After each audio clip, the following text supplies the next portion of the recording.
through Fatal Frame 5 again has been a very interesting experience for me because this was always a game that I personally really enjoyed.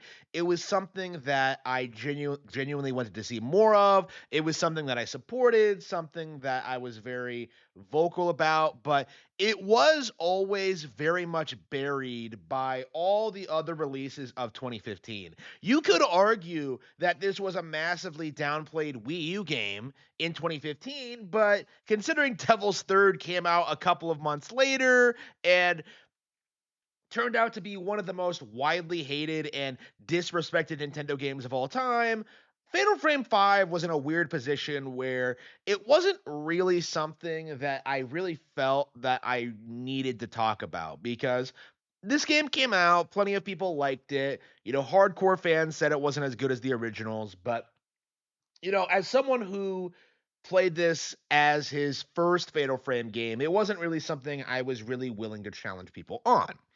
And coming back to the game after such a long time and playing through it again, I kind of feel as if, like, yeah, the game does have problems. There are things I don't really like about it. But on the other hand, there are lots of things that I do really like about it, especially now that I have played Fatal Frame 4 as well and actually do prefer that one over this one.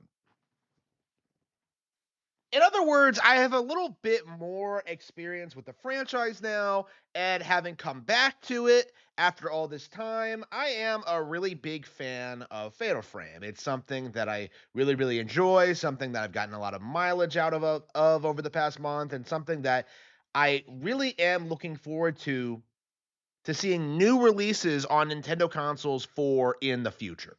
Like Fatal Frame is something that I'm very enthusiastic about, and all of it began here with Fatal Frame 5. This was my first Fatal Frame and my first exposure to the franchise, and was the game that kicked off my Fatal Frame obsession. And although I do prefer 4, going back to 5 has been a really interesting experience because, I get to relive the adventure again, I get to explore Mount Hakami, and I get to see Yuri Kozukata, one of my favorite female video game characters of all time. And that's actually why I wanted to make this video, because this isn't really something I see a lot of people talking about.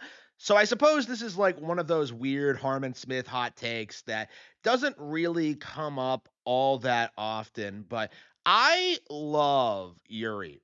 Like, she is such an amazing female lead for this because it's such a nice contrast to, like, pretty much every other female video game character ever, where she's not really an action hero or a girl boss or anything like that. She is a normal person with, like, this extreme personal problem of being extremely suicidal, and she spends her time helping other people with their feelings of ghost induced suicide.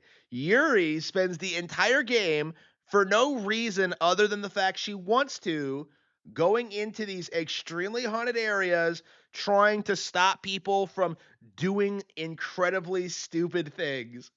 And for me, that's just really appealing. Like, the location of Mount Hakame is very gorgeous. It looks great. It has all this history to it, and Yuri's just kind of there doing her thing, rescuing people for no real apparent reason, just because she wants to. And for me, that really makes her a really compelling lead, especially because she has such strong personal issues in her own life. It's really shocking going through the story again and seeing all the cutscenes and seeing how close she is to Hisoka Kurosawa, and how much of a friendship she develops with characters like Miyu and Ren and all that.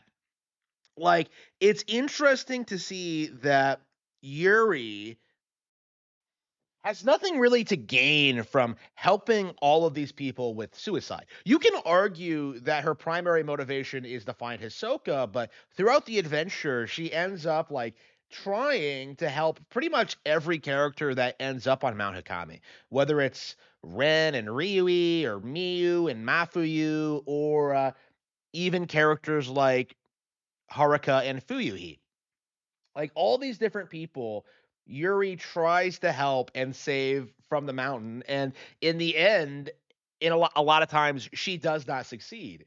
In fact, even she herself can succumb to the mountain in one of the endings. So it's really interesting to kind of see like how much Yuri risks and how much she does for other people, even before she gets her own camera obscura. She goes up on the mountain even when she's well aware that it's haunted and can totally screw with her. Like it's really interesting kind of seeing how devoted she is to Ahsoka and how committed she is to doing the right thing, even if they're at great personal risk to herself. It's kind of shocking in that way. It's kind of empowering how far she goes to kind of rescue other people. And I think one of the game's most critical aspects, the thing that really makes the story work, is this idea that like Hisoka once saved her from suicide. And in the end, Yuri's able to go to where she is, get her out of there, and kind of repay the favor in a way. Like Hisoka insists that Yuri should leave her behind, but Yuri refuses. It's a direct parallel to when Hisoka refused to let Yuri kill herself.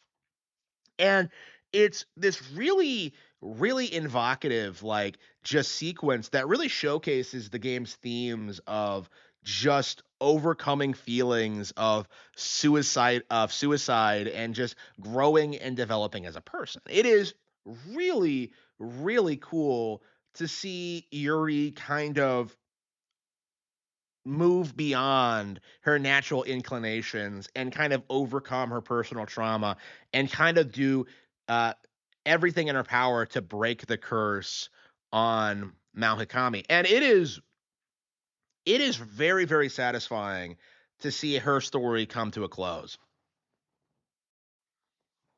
It's interesting how that even though this game's story isn't that great and how it makes no sense and how it kind of relies on this idea that characters are just kind of compelled to go to the mountain, Yuri herself comes off as a really engaging bright spot in a game that really kind of struggles to find its footing. Like, generally speaking, I feel like Ren and Miyu aren't as interesting as protagonists.